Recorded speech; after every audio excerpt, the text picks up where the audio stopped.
예, 두 번째 시간 들어갑니다. 예, 너희는 50년이 시작되는 이 해를 거룩한 해로 정하고 전국의 모든 거민에게 자유를 선포하여라. 이 해는 너희가 희년으로 누릴 해이다. 한자어로는 희자가 기쁘다는 뜻이에요. 그런데 이제 성경에서는 은혜의 해다라고 정의를 했죠. 이 해는 너희가 유산 곧 분배받은 땅으로 돌아가는 해이며 저마다 가족에게로 돌아가는 해이다. 약속의 땅에 들어가서 정착한 해를 기점으로 실제로 이제 약속의 땅에 들어가는 건 여호수아와 갈렙의 인도를 따라서 들어가고 실제로 안식의 땅에 대해서 정착하는 것은 다윗이 왕으로 이제 다윗이 먼저는 그 헤브론에서 왕으로 등극했고 두 번째는 예루살렘 왕으로 이제 등극했는데 그때부터 이제 정식으로 정착이 된 거죠. 이제 실제로는 그때부터 매 6년 지나서 7년째 안식년이 오고 7 안식년이 지나면 희년이 오게 돼 있어요. 그런데 이것은 원 근원은 출애굽에서 시작이 되는 거예요. 출애굽을 기점으로들 삼는 거니까 이것은 우리도 세상에서 복음을 믿고 주 안으로 들어온 이후에 주기적으로 안식년이 지나가고 최후로 이 생을 떠나서 주의 품에 데려가 받을 때는 희년을 맞게 된다. 그렇게 적용이 되는 거죠. 자, 약속의 땅에 들어가 정착한 해를 기점으로 7년마다 안식년을 지키며 안식년이 7회 지나간 49년째 되는 7월 10일 종교력으로 7월 1일은 나팔절일 뿐 아니라 신년절이죠. 7월 1일은 유대인들의 정월 초하루예요. 그리고 7월 10일은 속주일이란 말이에요. 7월 15일은 장막절이라고 그래요. 초막절이라고 그래요. 그러니까 7월 달에 연거푸 그 절기에 3개가 들어있는 거예요. 7월 10일에는 내년이 희년임을 공포하는 그 승냥불 나팔. 첫 시간에 잠깐 소개했는데 이 그 승냥불 나팔이라는 건 다음 집회자로 희년 자료에서 좀 더 좀 자세히 살필 거예요. 그 승냥의 뿔나팔을 불어 전국 거민에게 알리는 것은 누구나 다 회개하고 복음을 믿음으로 받아 자신의 창조자인 그리스도의 것으로 돌아가야 한다고 공부하여 그 말세와 새 시대를 준비하게 하는 나팔을 부는 것을 의미한다. 그러니까 세례 요한으로부터 시작해서 예수님 이 생에서 말씀을 전한 그 나팔이라고 하는 것은 특별한 나팔이다. 이미 아까 내가 말씀 잠깐 드렸어요. 50년이 시작되는 해는 너희가 희년으로 지켜야 하는 해이다. 희년에는 씨를 뿌리지 말고 저절로 자란 것을 거두어서도 안 되며 너희가 가꾸지 않은 포도나무에서 저절로 열린 포도도 따서는 안 된다. 그러니까 49년째도 안식년이니까 농사지면 안 되고 50년째도 희년이니까 농사지면 안 된다. 이제 이 말이에요. 이 말은 유대교 지도자들의 다른 교훈, 모세의 율법 교리 이런 걸 가지고 사람들에게 가르치면 안 된다는 것이죠. 그런데 유대인들은 이런 율법에 대해서 전혀 이해가 없었었죠. 오늘날 현대교계의 자칭 유대인의 회당, 기득권자들인 신부, 목사라는 사람들도 이런 성경이 기록이 돼 있지만 하나님이 무슨 의도로 이런 말씀을 기록해 놨는지에 대해서 생각을 안 해보는 거예요. 생각을 안 해보고 그 이제 대학교 교수들하고 또 특별한 그 목회자들은 안식년 제도를 하지요. 그래가지고 6년 동안 사역을 하면은 직무를 수행하면 제 7년째는 유급 휴가를 그냥 1년을 주는 거 이제 이런 걸 하죠. 참 좋은 직업이에요, 그게. 세상적으로 참 좋은 직업이에요. 그렇지만 그것이 목적이 아니다. 그런 뜻을 말하는 것이 아니다라는 거예요. 주님이 이 세상에서 마귀에게, 죄에게, 돈에게 막 중노릇하고 노예살이하고 피땀 흘리고 악은 상대하고 막 남과 다투고 그냥 이래가면서 사는 사람들이 그 마음에 쉼이 없잖아요. 그 영혼들을 불쌍히 여겨서 마음에 쉼을 주시는 특별한 해라는 거예요. 영혼이 쉬어야 되는 것이거든. 그러면 요즘에는 뭐 힐링 한다고 해가지고 참 많은 이제 막 방법도 연구하고 이제 그러는데 제일 좋은 거는 뭐 좋은 그림 구경하고 뭐 시간이 있어야지 돈이 있어야 되고 우리 같은 사람 그림 어디 뭐 미술관 이런 데 데려다 놔도 저게 무슨 뜻인지 뭐 그림 보여 알 수가 없잖아요. 배운 것이 없으니까. 그리고 음악 감상실 이런 데 가서 라이트 뮤직이라고 하는 그 세상에서 흔히 듣는 그런 음악만 늘 들을 것이 아니라 뭐 그냥 고급 그 음악 그 클래식 뮤직이라고 그러죠.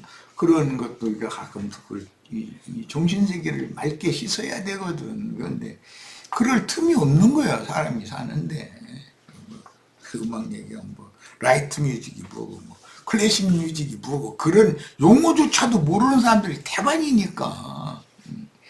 참, 그 말은 무슨 뜻이에요? 사람이 자신의 정신세계를 주기적으로 쉼을 줘서 강팍해지게 하지 말아야 된다는 거거든. 그런데 이런 것을 하나님이 정하신 뜻이 있는 건데 그런 의미는 너무 살필 줄 모르는 것이 너무 안타깝죠. 그 해는 희년이다. 너희는 그 한 해를 거룩하게 보내야 한다. 너희는 밭에서 난 것을 먹게 될 것이다. 이렇게 희년이 되면 너희는 저마다 유산곧 분배받은 땅으로 돌아가야 된다. 우리 영원한 기업으로 유산으로 주신 그 기업은 예수님의 마음이다. 예수님의 신앙 양심으로 그 하늘, 그 다음에 그 땅으로 우리가 다 회복되어 돌아가야 된다는 거예요.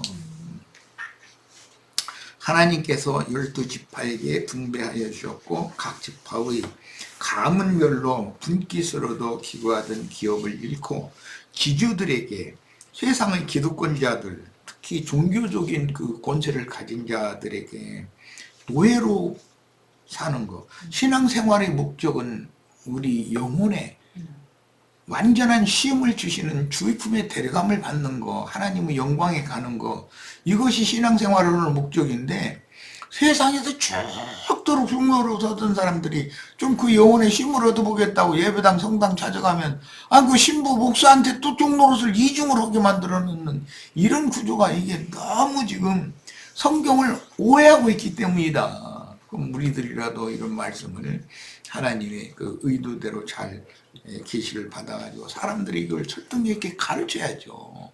그래서 새 세계가 되도록 세상이 새롭게 된다라고 하는 것은 무슨 돈을 많이 벌고 다 잘 사는 거 이런 세상이지. 물론 그것도 세상이 뭐 나 어릴 때 그 6.25 때 그 고생하던 그런 세상과 지금은 비교도 할 수 없는 세상이 됐어요. 그러나 육신적인 이런 세상이 새롭게 되는 것이 더 중요한 것이 아니고 사람의 신앙 양심과 정신 세계가 즉 영적인 새하늘과 새 땅이 실현되는 것이 그것이 천지개벽인 것이거든. 그러려면 우리가 사람들을 만나서 전도를 해야 된단 말이야. 사람들의 신앙 양심과 정신 세계가 완전히 새 것으로 바꿔져야 되기 때문에 그러면 그렇게 새 영과 새 마음으로 바꿔진 사람들을 영원한 하나님의 나라를 상속해 주신다는 것이잖아요. 이게 인생의 목적인 거예요, 이것이. 이 생에서 잠깐 70, 80 살다가 죽는 것이 인생의 목적이라면 태어나지 않는 것만 더 못하죠. 예수님 말씀에는 가룟유다 보고 차라리 나지 않는 게 더 좋을 뻔했다 그랬어요. 태어나가지고서 주님을 만났는데도 제 길로 가버리면 태어나지 않은 것이 더 낫다는 거예요. 그럴 바에는.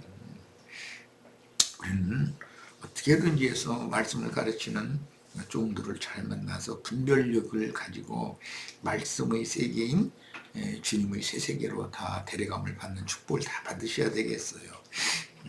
야, 너희가 저마다 제 이웃에게 무엇을 팔거나 또는 이웃에게 무엇을 살 때는 부당하게 이익을 남겨서는 안 된다. 네가 네 이웃에게 밭을 사들일 때에는 희년에서 몇 해가 지났는지를 계산해야 한다. 내가 이제 전도를 해서 나름으로 이제 뭐 이것저것에 많은 형제 자매들을 이렇게 많지도 않지만 얻어놓고 있는데, 그들에게 어떻게든지 이런 말씀을 가르치려고 애를 쓰고 있는데, 그게 주님께서 주신 재산을, 돈을 가지고 형제 자매님들에게 전도를 해서 밭을 사는 거잖아요. 밭이라는 건 인간의 마음을 상징하는 거예요, 이게. 그 밭을 사들일 때는 다 분별해야 된다는 거예요. 저 사람은 신년이 49년이나 남았네 하면은 힘든 사람이겠죠. 저 사람은 신년이 한 해만 지나면 신년이 오네. 그러면 육신대로 자면 내년이 희년이면 올해 돈 주면 못 받는 거 아니야. 그 사람이 1년만 어영부에서 뭉개버리면 그거 다 뛰는 거 아니야. 그게 그런 말이 아니다. 희년이 가까운 사람은 그 마음에 뉘우침이 크고 내가 어떠한 죄인 것을 깊이 깨닫고, 그 다음에 마음에 자신의 죄가 얼마나 많은 것을 아는 사람이기 때문에 흙이 깊고 거름기가 많은 좋은 밭이라는 거예요. 그런 영혼을 만나면 복음을 전하면 금방 깨닫죠. 금방 내 지금까지 세상 교회에서 뭐 이런 목사 저런 목사 많은 설교자라는 사람 찾아다니면서 말씀 가르침 받았는데 이거는 차원이 다르구나. 이건 영의 세계와 육의 세계, 이거는 완전히 세계가 다르구나라는 것을 금방 깨닫거든. 그런데 이 신년이 멀리 남은 사람은 완전히 세상에 찌든 사람이라는 뜻이잖아. 이 사람은 값을 많이 지불해야 되는 거예요. 값을. 어쩔 수 없는 거죠. 그래도 그런 사람 붙여주면 하나님이 그 영혼 사랑하셔서 그 종에게 전도를 하라고 붙여주셨는데 왜 이런 영혼만 나한테 보내세요? 그래가면서 불평한다고 해결될 게 아니잖아. 자기는 충성된 사명을 해야 되는 종인데 그 사람에게는 더 많은 노력과 더 많은 수고를 해야 되는 것이죠. 성경을 이렇게 해석을 해야 되는데 유대인들은 이 희년법, 안식년법을 오남용해가지고 내년이 안식년이다 그러면 옆에 가난한 사람이 굶어 죽게 돼가지고 이자 많이 줄 테니까 돈 조금만 빌려달라고 이렇게 하면 입 딱 닦아버렸다는 거예요. 그러니까 하나님의 율법을 오남용한 것이죠. 그게 내년이 희년이다 그러면 가난한 사람 죽으라는 거 유대인대로 하자면, 해석을 그렇게 하자면 하나님은 가난하고 힘들고 어려운 빈천한 자들, 짐승들 다 먹이로 내가 농사지어서 내가 줄 거다 그렇게 말하고 있는데 다 죽어가는 사람도 눈 하나 굶지 않는 거예요. 하나님의 말씀을 오해하면은 엉뚱한 결과가 오는 거죠. 예.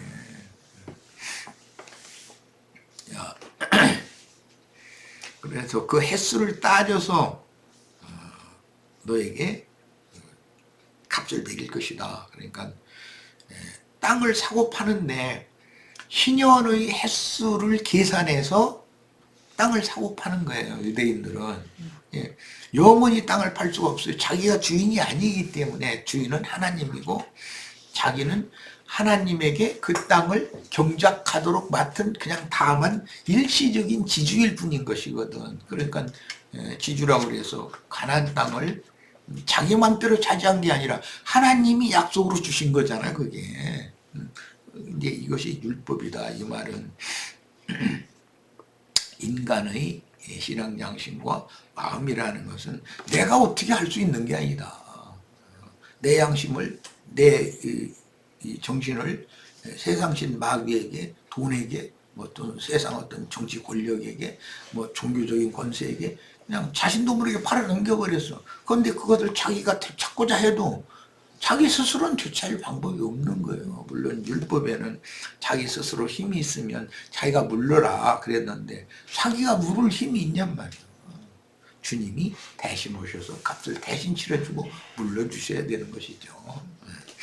자, 소출을 거둘 횟수가 많으면 너는 값을 더 치러야 한다. 그러니까 하나님의 종들은 수고를 더 해야 되는 것이죠. 횟수가 없는 사람. 그냥 뭐 아무리 말씀을 전해도 뭐 어디가 누가 금방 뒤따라서 누가 와서 뭐 이렇게 기속이 돼서 이자를 얼마 준다든지 어디다 땅 참 조금만 났는데 싸게 났어 막 그러면 눈이 막 휘둥그레져가지고 어떻게 돈을 좀 자기 있는 거 다 긁어 모을 거 계산하고 누구누구한테 이게 손을 빌리면 좀 빌려주겠지 뭐 이런 거 이게 계산이 휙 돌아가 버려. 이거 1초도 안 걸려. 그래가지고 그거 말이야 봐서 내가 사겠다 이런 식으로. 근데 그게 그렇게 좋은 땅이 있으면 왜 나한테 소개를 해서 지가 사지. 그 쓸데없는 욕심 때문에 속는 거잖아 그게. 우리는 너무 그 속이는 자에게 너무 많이 속고 살아왔어 지금까지. 그런데 더 이상은 이제 속지 말고 진리이신 참이신 주님만 바라보고 사는 거, 이게 믿음이에요. 자, 그 다음에 너희는 서로 이웃에게 부당하게 이익을 남기려고 해서는 안 된다. 너희는 하나님 두려운 줄을 알아야 한다. 나는 주 너의 하나님이다. 그래요. 우리 인생은 제일 중요한 말씀이 나왔어요. 하나님을 두려워할 줄 모르는 사람은 그 세상 사람들은 성경 짐승이라고 그랬지만 세상 사람들은 저 짐승만도 못한 인간이 이렇게 표현을 해요. 그렇게 되면 정말 완전히 하나님의 사람으로 세상에 보내주신 선하신 뜻과는 너무 멀어진 사람이라는 뜻이죠. 이제 신연이 멀리 있는 사람, 그런 사람은 각자 타고난 혈과 육의 기질, 그것을 지배하는 혼생명이 너무 강해서 천연적으로 인정이 많고 그런 사람 치고 눈물이 또 흔해요. 나도 오늘 뭐 이제 힐칵 울고 나서 또 그러네. 눈물이 흔하고 좀처럼 그 마음의 단단함이 완악함이 깨지지가 않고 부서지기가 어려워서 자존심이 굉장히 강한 사람, 눈물이 흔하고 누가 금방 감동받는 것 같고 이런 사람은 사실은 자존심이 굉장히 그 속에는 도끼가 아니라 오한마루 같아 이게 두들겨 패도 부서지지 않는 발덩어리가 들어있는 거거든요. 그런 사람들은 진짜 힘들죠. 그러고는 위에는 살짝 흙으로 덮여 있어가지고 그거 좀 마신 걸로 착각하면 안 되는 것이죠. 얼마든지 그럴 수 있어요. 혼적인 사람이라는 건 정말 무서운 거예요. 역대하 36장 21절 이에 토지가 황무하여, 이건 이에라는 것은 유다 나라의 왕족, 제사장족, 선지자족, 그 다음에 모든 기능공들, 기득권자들 싹 포로로 사로잡아가 버렸기 때문에 그 말이에요. 바벨론이 침략을 해가지고 싹 잡아갔죠. 그러니까 이제 그 땅이 지주들 싹 끌어가 버렸으니까 땅이 텅텅 빈 거죠. 토지가 황무하여 안식년을 누린 같이 안식하여 70년을 지낸다. 제 7년 한 해만 안식년이어야 되는데 70년을 안식년으로 하나님이 확대 연장을 시켜버린 거예요. 여호와께서 예레미야의 입으로 하신 말씀이 응하였더라. 이건 인용한 성구 외에 옆에다 다 적어놓으세요. 예레미야의 입으로 하신 말씀이라는 원래 이사야 선지자가 이사야서 23장 5절과 17절에 바벨론에 적용하지 않고 두로에 적용한 말씀인데, 그 두로라는 것은 해양 대국으로서 무역업을 해서 돈이 그냥 막 그냥 넘쳐나는 그런 도시 국가였어요. 근데 사람들의 마음이 대부분은 돈 신에 사로잡혀 있다는 것이죠. 세상 신이라는 건 대표가 돈인 것이거든요. 그래서 이제 이사야 23장은 그걸 비유로 말씀하셨고, 예레미야 25장 9절로 12절이나 29장 10절 이런 데 보면 바벨론이 와서 예루살렘 성을 무너뜨리고 성전을 다 회파하고 성전의 모든 금그릇, 은그릇, 귀한 그릇들과 유대 나라의 모든 왕족, 제사장족, 선지자들, 기득권자들 다 포로로 사로잡고 바벨론으로 끌어갈 거다. 그 진짜 어마어마한 예언을 하는 거죠. 그렇게 예언을 하면 기득권자들이 좋아하겠어요? 그러니까 박해를 당연히 받았던 거죠.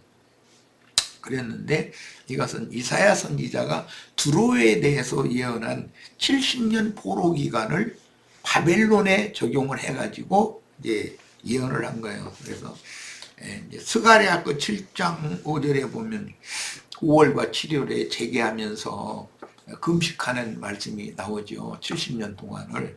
그것은 바벨론에 사로잡혀간 하나님의 백성들은 5월 달에 7월 달에 두 번 이렇게 끌려갔기 때문에 사실은 3번 끌려갔는데 그 5월 달 한 번, 7월 달 한 번 그것은 금식 기일을 정하고 한 주간씩 금식 기도를 했었거든요. 예, 그런 말씀이 계속 나와요. 이것은 모두 70년과 관계가 있어요. 이걸 다니엘 선지자에게 그 70년이라고 하는 그 선지자들의 예언을 하나님이 보내신 천사가 가브리엘 천사가 와서 깨닫게 해줬죠. 그런데 그 70년 포로 기간을 71회의 기간으로 더 확대를 해서 깨닫게 해주셨죠. 이런 문제 때문에 창세기 1장에서 6일이라고 7일째 쉬는 그 한 주간이 7년법과 77절과 그 다음에 70년과 71회로 이렇게 자꾸 확대되는 이런 것이 율법의 저주로 하자면은 그것이 율법이 더 강화되는 것이지만 하나님은 새 법인 예수 그리스도의 말씀은 그런 저주에서 완전하게 풀어서 해방해 주는 거. 예수님이 최종적으로는 하루의 죄를 7번씩 70번까지라도 용서를 해라라고 그 71회의 그 율법 말씀을 그렇게 적용을 하셨죠. 그러니까 이거는 완전한 천지개벽은 이렇게 되는 거예요. 인간들의 세계가 저주에서 이제 완전히 용서의 법으로 은혜의 법으로 바꿔지는 것이죠. 근데 우리는 이런 모든 말씀을 다 알아야 된다는 거예요. 말씀을 아는 것이 하나님 말씀이니까 하나님에 대해서 아는 것이거든. 하나님을 바르게 알면 영생이고 하나님에 대해서 오해하고 율법 교리로 알면 그것이 영원한 멸망이잖아요. 자, 그 다음에 히브리서 4장 8절로 10절 갑니다.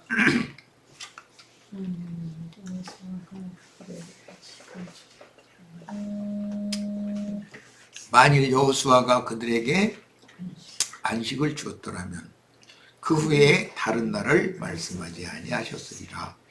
그런즉 안식할 때가 하나님의 백성에게 남아있도다. 이미 그의 안식에 들어간 자는 하나님이 자기의 일을 쉬심과 같이 그도 자기의 일을 쉬느니라. 이 안식이라는 것은 창세기 1장에서부터 비롯된 말씀이지만 예수님이 안식의 주인이고 그 땅의 주인이기 때문에 그 땅을 쉬게 하는 것은 형제 자매님들의 주님께로 돌아온 형제 자매님들이 마음에 쉼을 얻게 하려고 쉼을 주러 오신 거예요. 영혼의 쉼을 주러. 자, 그런데 아까 잠깐 소개한 것처럼 가나안 땅에 들어갔을 때 여호수아가 안식을 준 것은 모형이고 실제로는 다윗이 주변 대적들을 전부 복종시키고 이스라엘 나라의 명실상부한 왕으로서 그 백성들에게 선정을 베푸는 그 왕국이 세워졌을 때가 이제 안식이 실현된 때예요. 자, 이것은 율법 종교 지도자들이 안식일을 지키라고 하는 것은 그 자체가 또 뭐라고 그 자체가 율법의 저주에 묶어놓는 것이죠. 그런데 우리는 진리 말씀 그 영과 신부의 말씀을 통해서 영의 감동을 받고 마음의 깊은 것을 깨달아서 주님의 세계를 나의 세계로 취하게 되면 이제 모든 육신적이고 세상적이고 땅에 속하고 한 물질 세계를 완전히 초월하고 벗어나서 영원한 하나님의 세계에 들어가야만이 진짜로 안식이 있는 거예요. 이제 그런 걸 상징하는 거예요. 이 안식이라는 용어에 대해서는 전에도 이미 여러 번 말씀드렸습니다. 이것은 극치의 기쁨, 환히 만족하다 그런 뜻이에요. 여호와의 안식일 제도는 구속하신 사람을 위해 정한 율법으로서 창조의 한 주기인 매주의 첫날이며 안식년은 가나안 땅에 정착하기 시작한 해를 기점으로 삼아서 이건 출애굽에 이제 기초한 거라는 거 말씀드렸고 가나안 땅에 편안히 안식해서 정착할 수 있는 건 다윗이 이스라엘 나라를 명실상부한 이스라엘 나라를 세워서 선정을 베풀기 시작하면 이제 드디어 안식년이 오는 거예요. 그런데 매 7년 끝마다 돌아오는 안식년 율법, 이 신명기 15장에서는 면제년, 레위기 25장에서는 안식년이라고 명명을 했고 안식년 7번 지나가는 49년째 안식년, 아주 큰 안식년이죠. 그런데 연이어서 50년째 되는 해도 또 땅을 쉬게 해야 되기 때문에 2년 동안 농사를 못하면 3년 다음에 농사 씨를 뿌려서 거둘 때까지 먹을 것이 있어야 되니까 3년 먹을 것을 줘야 되시는 거죠. 주는 것이죠. 자, 그리스도는 구속받은 모든 사람의 영혼의 참된 거처이며 기업이므로 세상에서 여러 가지의 이유로 혹사당한 영혼들이 주님의 날개 안에서 머리를 기대고 쉼을 얻어야 한다는 뜻이 안식일과 안식년, 면제년, 희년을 제정하신 하나님의 뜻입니다. 인간의 범죄로 인하여 아담에게 선고하신 저주받은 땅에서 농사하여 식물을 얻기 위해서 이마에 땀을 흘리고 수고하며 생육 번성하는 인생의 수고를 하나님은 다 알고 계시며 죽도록 수고하며 땅을 갈다가 죽어서는 근본된 땅의 흙으로 돌아가야 하는 인생의 허무함을 이런 안식년 율법, 희년 율법을 정하신 하나님에 대해서 그분의 중심을 어렴풋이라도 깨달으면 제일 중요한 인생의 허무함을 깨달아야 된다는 거예요. 이 사람은 희년이 가까이 온 사람이죠. 희년이 먼 사람은 돈 많이 벌어 잘 먹고 잘 살다가 이 생각이 완전히 꽉 차 있으면은 이 사람은 희년이 너무 먼 사람이죠. 죄인된 인생들이 육신의 장막을 입고 이 세상에 사는 동안은 그 영혼의 안식처를 찾을 수가 없는데 그 이유는 마음을 세상과 세상에 있는 것들에게 빼앗겨서 세상의 일들에 빠져 수고하면서 또한 율법 종교 생활로 그 영혼이 지치고 피곤하지만 쉴 틈을 얻지 못하기 때문입니다. 성당이나 예배당이나 또는 불당이나 이런 데를 찾아가는 것은 사람들이 세상에서 돈도 많이 모아놓고 많은 걸 가졌는데도 그런데 찾아가서 설교도 들고 나면은 연도도 내고 이렇게 하는 것은 그런 것을 통해서라도 말씀을 듣고서라도 그 마음에 위안을 얻기 위해서 그러는 거잖아요. 그러니까 이제 전에도 내가 이제 이런 거 얘기했지만 인간 세상에서 많은 학문이 있어요. 대학교에 가면은 각 과가 있잖아요. 여러 가지 과가. 그런데 그런 많은 세상의 학문 중에서 가장 높은 학문이 사실은 철학이에요. 철학이라는 우주는 어떻게 해서 생성이 됐고 왜 인류 역사가 이렇게 흘러가고 나라는 존재는 왜 내 아버지 그렇게 지지리도 가난하고 능력 없는 아버지와 그렇게 배운 것도 없고 부족한 어머니를 통해서 나를 세상에 보내셨지. 이런 걸 생각을 해보는 것이 그게 철학이잖아요. 이게 가장 높은 학문이 철학이에요. 그런데 철학보다 더 높은 학문이 예수 그리스도의 말씀이란 말이에요. 예수 그리스도의 말씀 안에는 모든 것이 다 포함이 되어 있는 것이 우주의 경영이 여기에 다 들어있으니까 지난 시간에 말씀 나눈 것처럼 성경을 가르침 받아서 성경에 밝은 사람은 대학교를 졸업하고 석사 박사한 사람도 그 사람을 당할 수가 없어요. 성경에 밝은 사람을. 궁극적으로는 하나님의 말씀의 그 세계 안에 있는 한 부분들을 공부한 것일 뿐인데 그게 영의 세계에 대해서 아는 공부가 아니라 세상에 적용하는 법만 배우는 거잖아요. 예, 세상에 적용하는 것은 하나의 모형이고 표상이고 그걸 가지고 세상 지식을 가지고 영혼 세계 할 수는 없는 거잖아요. 물질 세계의 그런 부분적인 지식들이 영적인 그 지식, 하나님의 참 지혜와 참 지식으로 이것을 승화시켜야 되는데 그러려면 말씀을 가르침 받아야 된단 말이에요. 자기가 세상에서 공부한 것도 영적으로 이렇게 적용할 줄 알아야 되는 것이거든. 주님의 몸된 교회는 구속받은 영혼들의 거처이니 주님은 구속받은 영혼들을 보호하는 주막집, 임시 거처인 장막. 우리가 이 세상에서 교회 생활하는 것은 주막집이라고 되어 있어요. 그 주막집의 주인은 말씀을 전하는 종들인 것이죠. 그들에게 부비를 이렇게 맡겨줘가면서 매맞아서 거반 죽게 된 사람들 자기 짐승에 태우다가 부탁하고 맡기고 나서 내가 다시 돌아오면 만약에 분비가 모자랐으면 다 줄 거니까 걱정하지 말고 좀 이 사람 잘 좀 돌봐주라고 부탁을 하신 그 말씀이 이제 신약 성경에 나와요. 그게 예수님 마음이라는 거예요. 다 용이 보이는 세상의 큰 물에 빠진 사람들은 방주로 상징된 주님의 몸된 교회 안에 들어와서야 겨우 안전하게 보호를 받으며 새하늘과 새 땅을 향하여 나아갈 수 있으며 구원의 방주는 주님의 몸된 교회를 상징한 거였어요. 노아의 때 그 구원의 방주가 있었는데 이건 현 세상에서는 주님의 교회를 상징하는 거라는 거예요.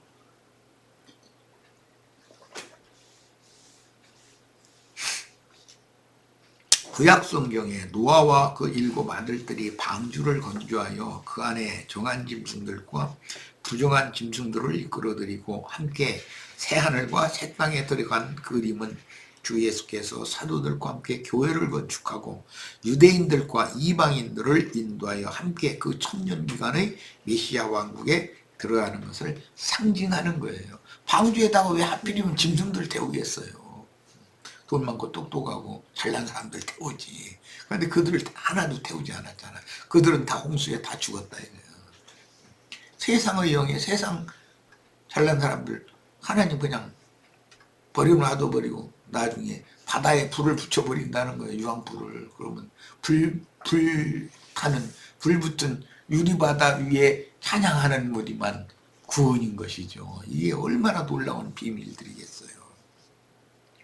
구약 성경에서 정한 짐승은 유대인들을 상징하는데 그들은 관념과 관습상 하나님의 말씀, 이제 신약에서는 피와 불과 성령이라고 그랬어요.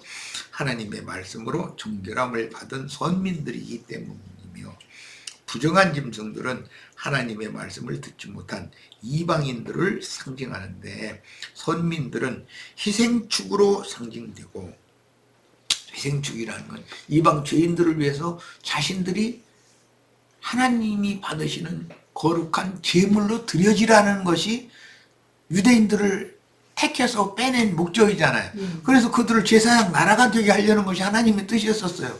그런데 하나님의 이런 깊은 심중은 헤아리지를 못하고 왜 세리와 함께 밥 먹냐, 무슨 장년의 집에서 왜 밥 먹냐, 문둥이 존에 가서 왜 밥 먹냐 이러고 따지는 거예요. 이 정말 참 이런 일이 오늘날도 똑같이 반복된단 말이에요. 이게. 사람 차별하고 저 사람은 뭐 배움이 있느냐 재산이 많으냐 이런 걸 가지고서 사람을 판단하고 이게 얼마나 어리석고 무지한 짐승들이에요 이게. 그런데 선민들은 희생축으로 상징되고 부정한 각색 짐승들은 훗날 베드로에게 잡아먹으러 사도행전 10장에서 나오는 말이죠. 잡아먹으라고 사명을 맡긴 이방인들을 상징한다. 하나님은 유대인의 하나님만이 아니라 이방인의 하나님도시기 때문에 정한 짐승도 잡아먹어야 되고 말씀을 받은 사람들도 전도를 또 영과 생명의 말씀을 다시 해야 되고 부정한 짐승 말씀을 전혀 모르는 이방인들에게도 전도의 말씀을 해서 하나님의 세계로 다 돌아오게 해야 된다는 거예요. 그래서 방주에서도 지어놓고 나서는 짐승들만 잔뜩 태우면 얼마나 이상한 짓을 하는 거예요. 방주 교회를 세우는 주인인 주님은 먼저 유대인들을 그 날개 아래 불러 모으려고 여러 차례 시도했지만 적은 수의 지지자들만 주님과 함께 모임을 가졌고 그 나머지 모든 유대인은 주와 함께 모이는 것을 배척하였는데 유대교 지도자들이 이스라엘과 예루살렘을 해치는 뿔이 되어, 뿔이란 건 능력을 말하는 건데 오히려 주님의 백성들을 천지사방으로 뿔뿔이 흩어지게 만드는 그런 역할을 그들이 했다는 거예요. 주님과 함께 모아야 되는 일인데 오늘날 기독교계 큰 예배당 뭐 목회 성공했다고 막 100만 명 모이고 자랑하고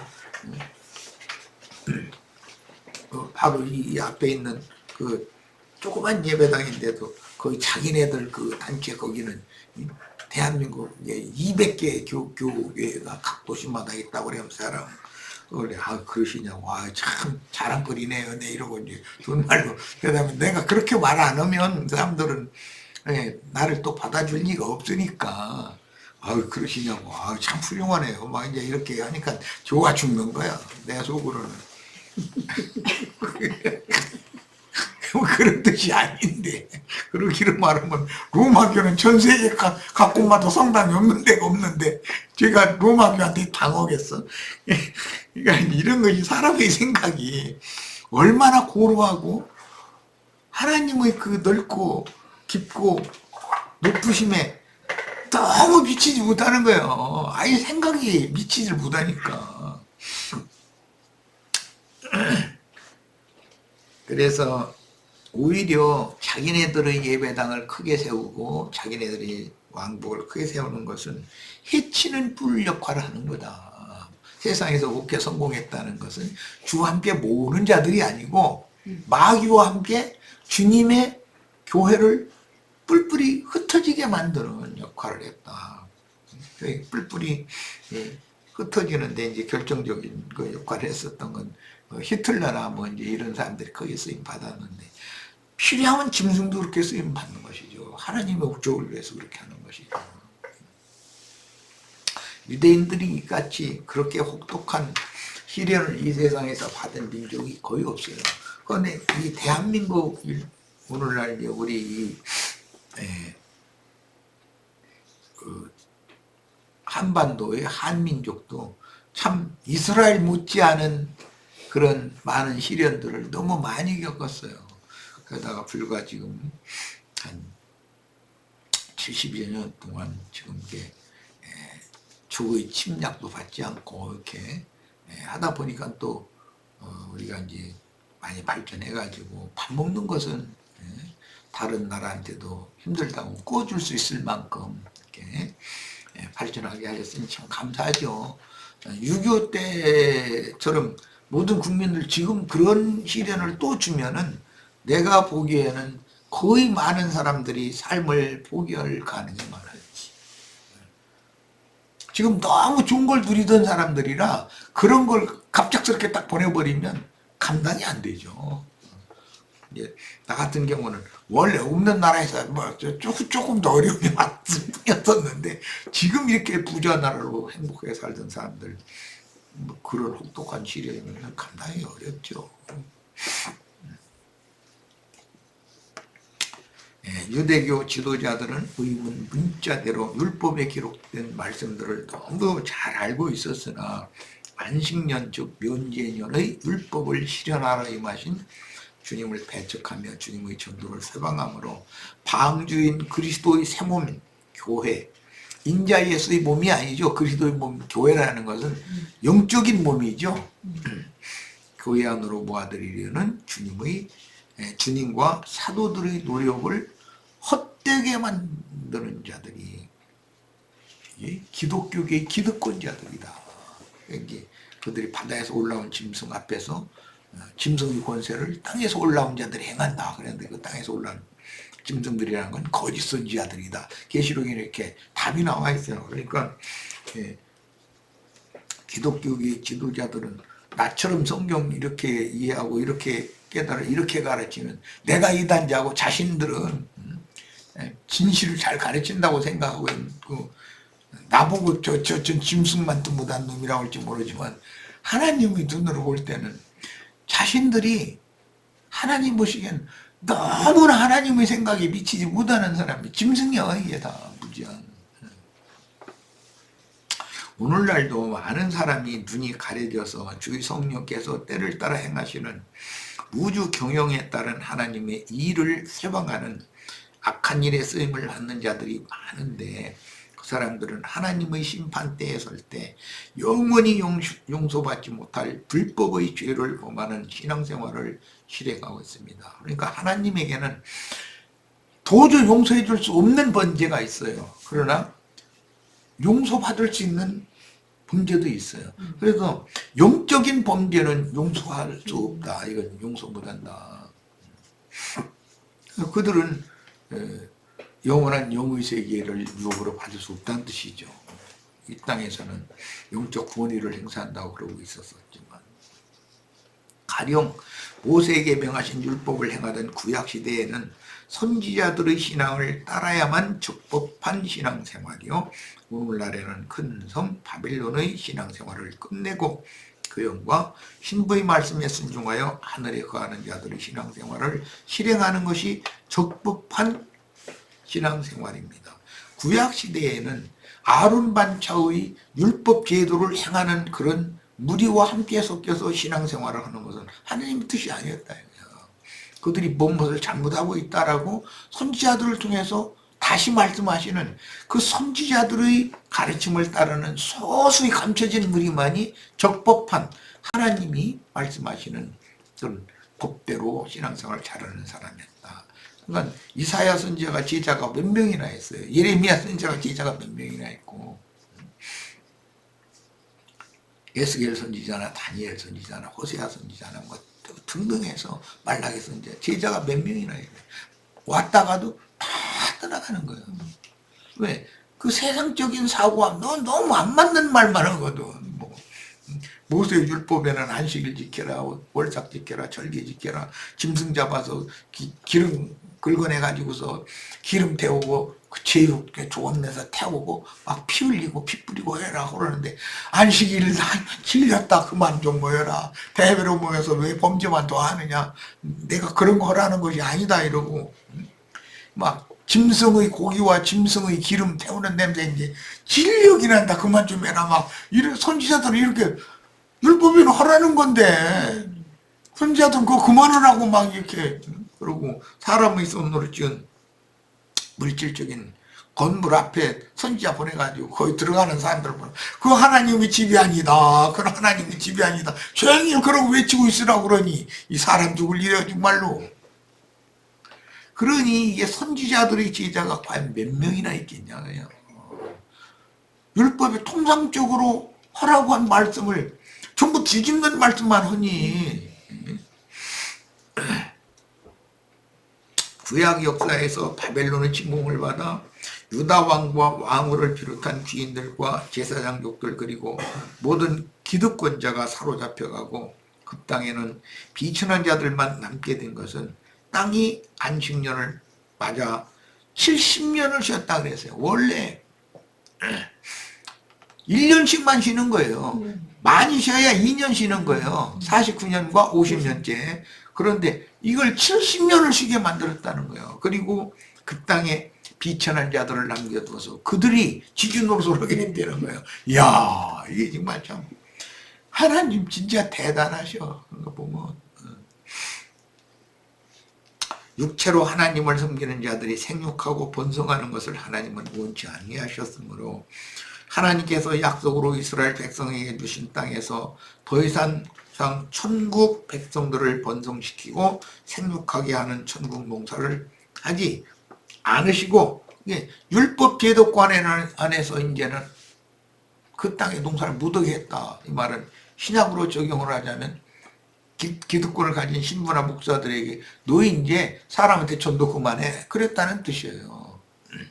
그리고 내가 내 땅이니까 내가 찾아가지고 너희 그 권리와 직분 내가 다 회수해버리고 내가 직접 농사하겠어.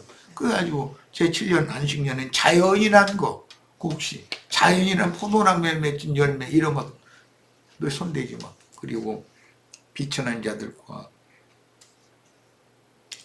노예살이하든 종살이하든 그들의 땅 가르려면 소, 말 이런 것이 수고만 했을 거 아니야. 근데 그들 보기로 내가 다 주겠다 이랬다는 거예요. 그러니 이게 그런 말씀의 의도를 우리가 깨달아야 되는 거죠. 자, 그러나 그 땅에는 남은 자들인 빈천한 자들이 농사하여 포도원을 다스렸으니 이들이 그루터기들이요. 새 시대로 넘어가려면 그루터기가 필요한 것이죠. 당연히. 땅의 안식년이 지나고 나면 바벨론에서 해방되어 자유자로 되돌아올 자들. 이것도 상징이죠. 아시아에 있는 7교회, 세상 모든 교회들에서 이기는 자들은 나오라고 돼 있잖아요. 그게 바벨론 포로 생활 그만하고 나와라. 내 백성 거기서 나와라. 네. 그들이 그럼 돌아갈 땅이 있어야 되잖아요. 그럼 그 땅을 지키는 자들이 빈천한 자들이 남아서 그 땅을 지키고 있어야 되는 거다. 그러니까 우리들이 오는 새 세상을 위해서 나는 우리 은상이 부부에게는 많은 사람들이 이것이 진리다. 이런 말씀을 진짜로 듣고 이런 말씀을 온 땅에 선포해야 된다고 많은 사람들이 귀를 기울이고 돌아올 거라고 난 믿고 있어요. 그러려면 이 땅을 지키는 자들이 있어야 되잖아. 우선 자식들이 밖에 나가서 나름으로는 성공한다고 그러지만 부모님이 보실 때는 고생 하는 거거든. 그래도 부모님이 살아계신 집으로 가야 편안하게 마음이 쉼을 얻을 수 있잖아. 부모님이 살아계실 때. 그런 것과 같은 거다. 사람이라는 거는 어쨌든 그 부모님의 집을 지키는 자를 이제 장자라고 그러는데, 장자는 밖으로 못 나가잖아. 차자들은 밖으로 이렇게 나가서 이제 저희 생활을 이렇게 찾아다니지만, 장자는 아버지 어머니의 아버지 어머니 돌아가시는 것을 지켜봐야 될 의무가 있고, 그 선산을 이렇게 보존하고 그 조상 대대로 이어오던 그 이제 돈이나 밭이나 이런 걸 보존하고 할 의무가 있거든. 그러니까 그래서 셈족은 이 장자권이라는 걸 그렇게 중요하게 여겼던 거예요. 그러면 우리가 하나님의 장자들로서 주님의 교회를 온 세상이 다 세속화돼서 세상 교회로 다 저렇게 포로로 사로잡혀가 있지만 주님의 교회를 지키는 육신적으로 보면 빈천한 자들이라도 주님이 우리에게 주신 이 땅을 기업을 지키고 있어야 이제 큰 나팔 소리가 들리면 그때 돌아올 자들이 자기 땅으로 돌아와야 되잖아. 희년이라는 것은 자기 땅으로 돌아가는 첫째거든. 첫 번째. 그리고 자기 집으로 돌아가라. 그 다음에 자기 가족에게 돌아가라. 이 세 가지인데 맨 중요한 것은 자기 땅으로 돌아가라는 거예요. 그런데 그 땅을 지키고 있는 자들이 있어야지. 아무도 없는 허허벌판으로 어디를 돌아가겠어. 이런 것이 성경 이야기다. 자, 오늘은 여기까지 해서 오늘 집회 모두 마치고 7페이지부터 다음 화요일 날 또 더 이어지는 말씀 나누겠습니다. 우리 집회들은 나는 지금 인용한 성구를 다 찾아 읽지를 못하고 시간이 워낙 없으니까 이렇게 이제 설명식으로 말씀을 해나가고 있는데, 우리 집회들은 모든 문단마다 인용한 성경 구절을 다 찾아서 읽으시고 지혜와 계시의 용을 받아서 말씀을 이렇게 풍성하고 깊이 있게 깨닫고 나의 생명으로 취하는 축복을 다 받으시길 바랍니다. 자, 오늘 집회 모두 마칩니다.